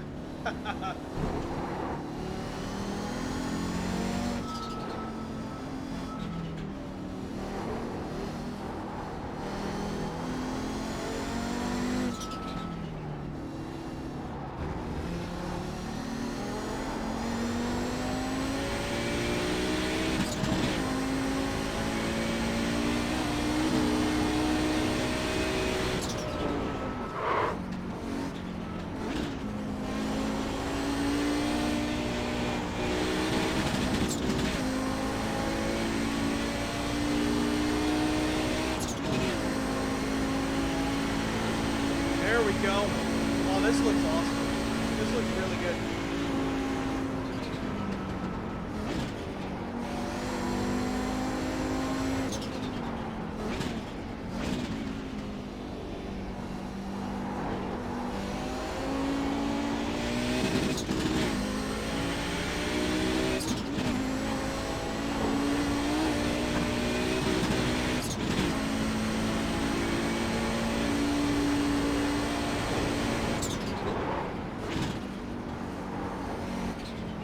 I'm not experiencing any latency, any delay. It has not moved or pudged from that 71 FPS. It feels perfectly smooth. You can still see that up there, 71. Which is what the Link runs at right now. The headset is capable of running 90, and that's a beta option, so I'm sure that's going to, at some point, come to the Link and then eventually come to the headset. So right now they have it as a beta option to run at 90 frames per second within the UI of the Quest 2. On the grass.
looks so good. I can't believe this is just coming through a USB cable. This is so surprising.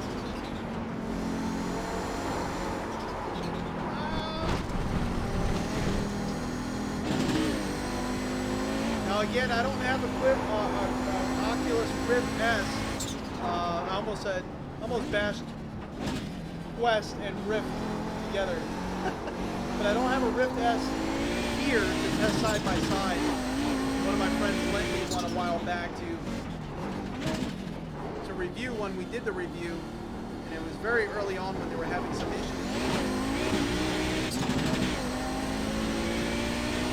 But I can't imagine it being that much better of an experience than this, especially for some reason.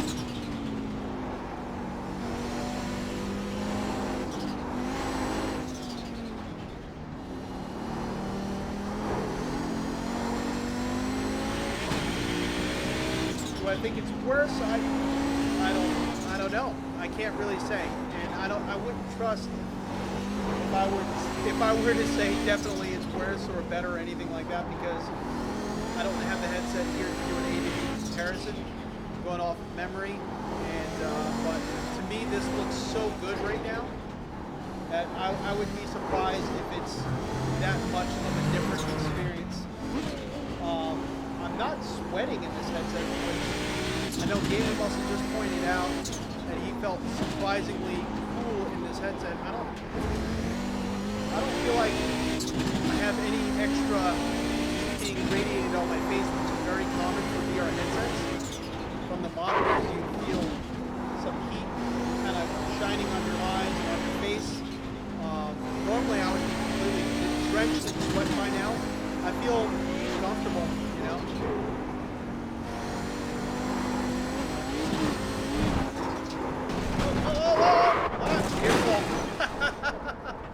And again, still 71. Got the smoke coming out, still 71.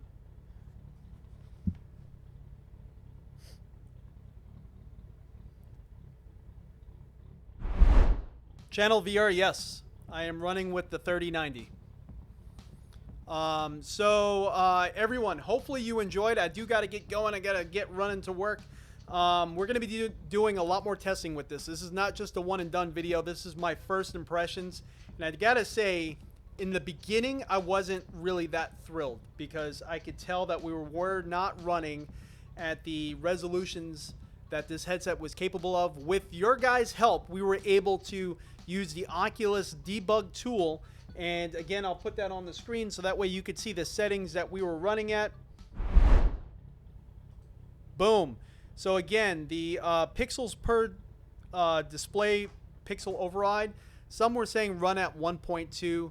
Some were saying try 1.5. We ran 1.5. I didn't have an issue here, but again, I'm running a 3090 and an AMD R9 3900X. So play with that a little bit, but they were saying also the most, I don't know if it's the most important setting. I don't know. But the important setting that they wanted me to change, that you guys wanted me to change, that would also make a difference is the 3664 seen on encode resolution width. And doing those two things together for me, I'm experiencing a great VR experience. I can honestly say I'm comfortable in saying that if you have a system that can handle VR and you want a headset that you could handle both room scale VR competently and desktop VR, with what I just seen, I'm happy with what I just seen. I think the resolution, scaling, everything, the performance, all felt acceptable. Oculus has great software. Again, you're not running at 90, but you're not running at 90 on the Rift S either.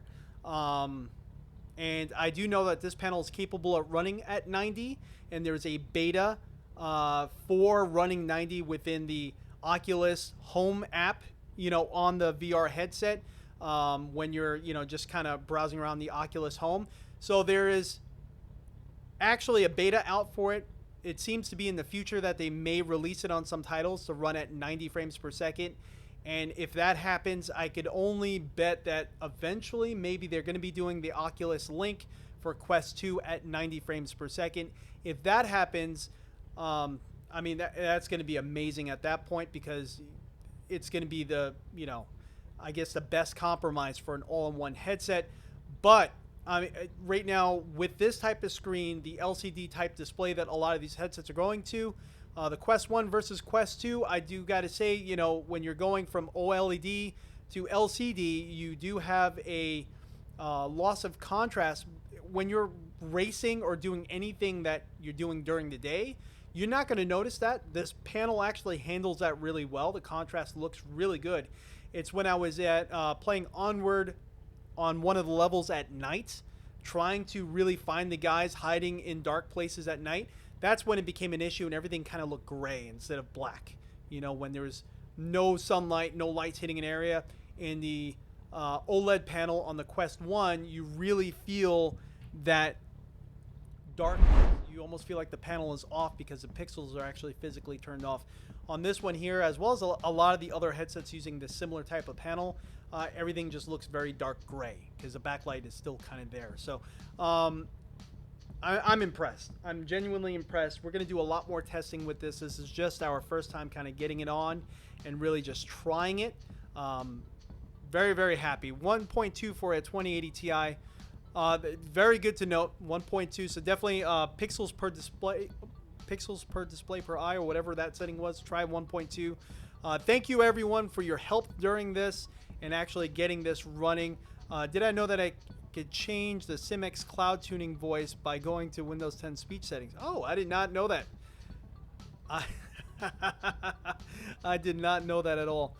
All right, everyone, have a whoa, wait a minute. Someone just wrote, if you have good Wi-Fi 6 router at home, which I'm actually thinking about getting, setting it at even 50 megabits per second, you could have even better clarity than you experienced today with Link. What? You're costing me money, sir. Now I have to get the Wi-Fi 6 router even sooner. But you have to use Virtual Desktop, which I already own that software. But yeah, might be something we want to try. Again, I'm sorry chat did not work today. Click on the live chat icon so that way you can kind of see what everyone was saying while watching this video back. Again, this is my first impressions, not a review, but so far with these settings you guys helped me get on the Oculus Debug Tool, I am genuinely impressed so far. So everyone, I'm Crash, this is RTA Motorsports. Definitely stay tuned. I did a review on our 2080 Ti versus our new VIOTEK 3090. Definitely take a look at that if you can, as well as we had a racing video not too long ago where I actually took my physical real car, my Camaro ZL1, out on the track at Thunder Hill, and we kind of seen what a sim racer can do for their first few times out on the track, which was absolutely awesome. Take a look at that video if you can as well. Everyone, stay safe, stay happy, and we'll catch you all next time.